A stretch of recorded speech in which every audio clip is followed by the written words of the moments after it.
como cada semana es un gusto para mí presentar a Miguel Arenas desde España con su Rincón de Pensar. Estimados radioescuchas, vamos a por el segundo capítulo del serial Un viaje a la hiperrealidad. La semana pasada os conté cómo Esmeralda, harta de la adicción de Juan por los videojuegos, había decidido abandonarle, pero en una cabriola del destino, o al menos así lo pensaba ella, les había surgido la posibilidad de disfrutar de un inesperado viaje romántico de fin de semana a un lugar paradisíaco. Dejamos a Esmeralda esperanzada con poder recuperar su reciente vida amorosa y sexual con Juan, subiéndose a un coche, algo fantástico, que él conducía, aunque no fuera el suyo. Un viaje a la hiperrealidad. Capítulo 2. Esmeralda subió al coche con elegancia. Se sentó en el asiento del copiloto y cruzó sus piernas. Juan, entusiasmado como estaba con ese magnífico coche tan moderno que conducía, no perdió ni un segundo en dedicarle algún piropo a su forma de vestir aquella noche. Ni siquiera se paró a admirar sus piernas, como hacía antes cuando ella se ponía una minifalda. Mucho menos se percató de la semitransparencia de su blusa. Esmeralda frunció el ceño, pero rápido recuperó su estado de ánimo y siguió pensando que ese fin de semana debería quedar marcado en rojo en su historia de amor con Juan. Olvidándose de la falta de cortesía de su todavía novio, trató de entablar una conversación agradable para empezar con buen pie ese viaje. ¿Y este coche?, le preguntó Esmeralda. ¿A qué te gusta?, respondió Juan entusiasmado porque le hiciera esa pregunta. Era parte de la sorpresa de mi padre. Es de alquiler para estos 3 días. ¿Te acuerdas de aquella serie de televisión del coche fantástico que les gustaba tanto a mis padres? Siguió diciéndole, sin apartar ni un segundo, la vista de los mandos de ese coche, que en esos momentos parecía ser el único objeto de deseo para Juan. Claro, aún recuerdo que el primer domingo que me llevaste a comer a tu casa para presentármelos, nos pusieron varios capítulos seguidos con el café y las pastas. Recuerdo que mientras los veíamos, me sentí muy observada por tu padre, que no dejaba de mirarme de reojo las piernas, y tu madre, que me radiografiaba de arriba abajo para ver si tenía algún defecto de fábrica que me descalificase como novia para su hijito pequeño, dijo Esmeralda, esbozando una sonrisa y tratando de recuperar su protagonismo dentro del coche. Pues esta es la versión moderna de ese coche negro que conducía Michael Knight en aquella serie, le dijo él sin prestar ninguna atención a lo que Esmeralda acababa de recordarle. Es eléctrico, con más de 500 kilómetros de autonomía, automático y con un sistema de conducción asistida capaz de dirigir, acelerar y frenar por sí mismo. Todo eso, aparte de un completo equipamiento electrónico para hacer del viaje una experiencia inolvidable. Vamos, un lujo para cualquier conductor amante de la tecnología, concluyó Juan con orgullo. Esmeralda comenzó a sentir cierta envidia de todos esos elogios que Juan le dedicaba, en exclusiva, al coche. Para colmo, una sensual voz femenina empezó a oírse continuamente dentro del coche. Les fue avisando de todos los sitios por los que iban pasando y de lo que Juan debía hacer al volante y cómo lo tenía que hacer. Llegó a ser tan persistente su intromisión que Esmeralda pensó que no era una pareja de amantes la que viajaba en aquel coche, sino un trío. Sus celos fueron creciendo al ver cómo disfrutaba Juan del coche y cómo acariciaba y manejaba el volante como si fueran los mandos de una videoconsola. Viendo que el tejido de su minifalda y de su cazadora iban a juego con la tapicería del cuero del coche, llegó a sentirse parte de la misma. No se le ocurrió nada mejor para levantar su estado de ánimo que cerrar sus ojos para imaginar que esos tocamientos de las manos de Juan se desviaban del volante y se iban hacia sus piernas y hacia sus pechos. Cuando estaba a punto de atreverse a ser ella la que acariciase la nuca de Juan, como a él le gustaba que hiciera solo unos meses antes, cuando conducía, aquella maldita y sugerente voz de actriz despampanante dijo: ya estamos a menos de 3 kilómetros para llegar al túnel de la hiperrealidad. A Esmeralda le pareció muy raro el nombre de ese túnel y pensó que nunca había oído hablar de él, aunque lo cierto era que llevaba todo el viaje sin tener nada claro dónde estaban. Pasados unos minutos, la encantadora voz volvió a hablar. Dentro de 500 metros entraremos en el túnel. Esmeralda abrió bien sus ojos, debido a la curiosidad que le producía averiguar cómo sería aquel túnel de la hiperrealidad. Justo cuando llegaron a la entrada del mismo, se activó el cierre automático de las puertas del coche. las luces interiores se encendieron y la típica música endiablada y martillante de los videojuegos empezó a sonar por los altavoces. En ese mismo instante, el volante del coche empezó a girar a su libre albedrío.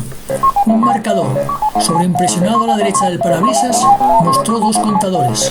Por las leyendas que los acompañaban, uno parecía ser como un cronómetro de tiempo descendente y otro un contador de puntos. Esmeralda empezó a ponerse muy nerviosa y a gritar. Mucho más, cuando empezaron a aparecer extrañas formas humanas y de animales que pasaban al lado y delante del coche. Venga, tonto, empieza a disparar. El tiempo está pasando y aún llevas 0 puntos acumulados. Empezó a decir la voz. Ahora lo entiendo. Estamos dentro de un videojuego. Exclamó Juan con excitación mientras empezaba a manejar los botones del volante como disparando a esos seres que iban apareciendo. ¡Enhorabuena! ¡Primer objetivo destruido! ¡100 puntos! Dijo con alegría y entusiasmo esa voz. 200 puntos, 1000 puntos. Continuó diciendo.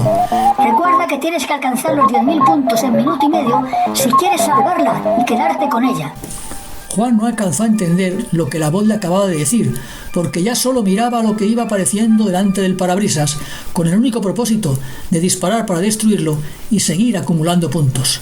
Esmeralda, por contra, empezó a patalear y a chillar al darse cuenta de que ella era el trofeo por el que Juan, sin ser consciente de ello, estaba jugando.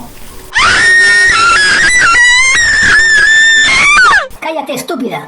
No le hagas perder la concentración o morirás. Fue lo que resonó dentro del habitáculo del coche. Esta vez no fue una voz sensual la que habló, sino otra muy distinta y que se parecía bastante a la de la niña del exorcista. Esmeralda, aterrada, sintió cómo el cinturón de seguridad empezó a apretarle su cuello y comenzó a sentir que se ahogaba, como si alguien la estuviera estrangulando con sus manos. Esa sensación de asfixia fue aumentando, en clara sincronía con el descenso del tiempo que quedaba disponible en el cronómetro. Con mucho esfuerzo, intentó girar su cabeza hacia Juan para tratar de suplicarle y pedirle auxilio.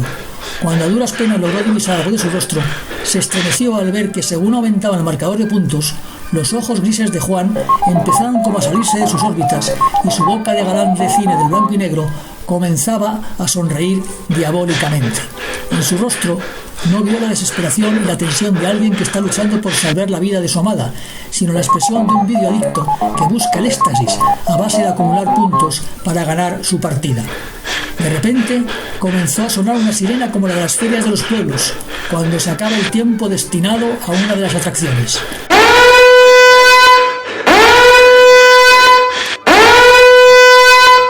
Un letrero parpadeante que decía Game over, game over, game over. Ocupó el lugar en el que unos segundos antes estaban los marcadores. Esmeralda se desmayó, pero aún no dejó de respirar.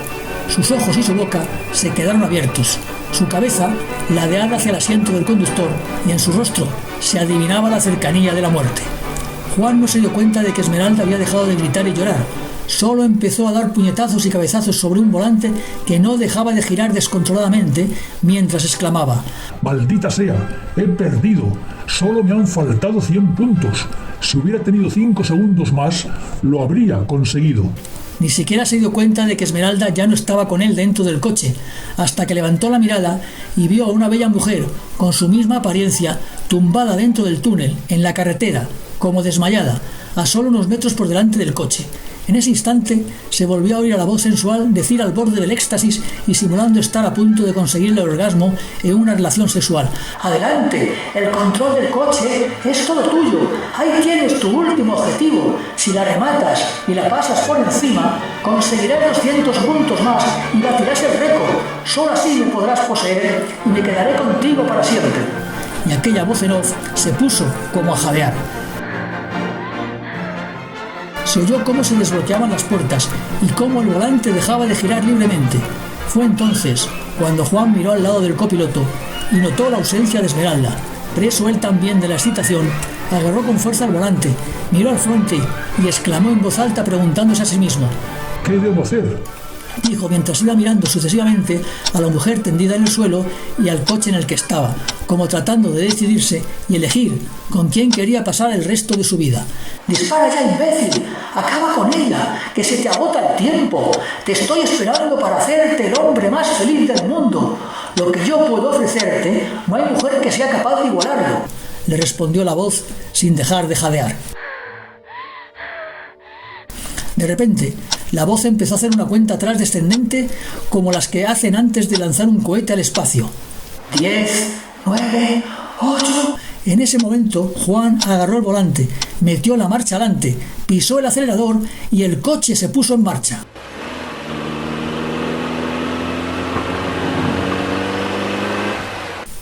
Hasta aquí el segundo capítulo.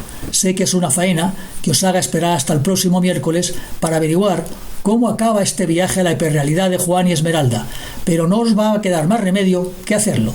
De momento, parece que las cosas pintan bastante mal para la pobre chica, que está tumbada a solo unos metros del coche que acaba de ponerse en marcha.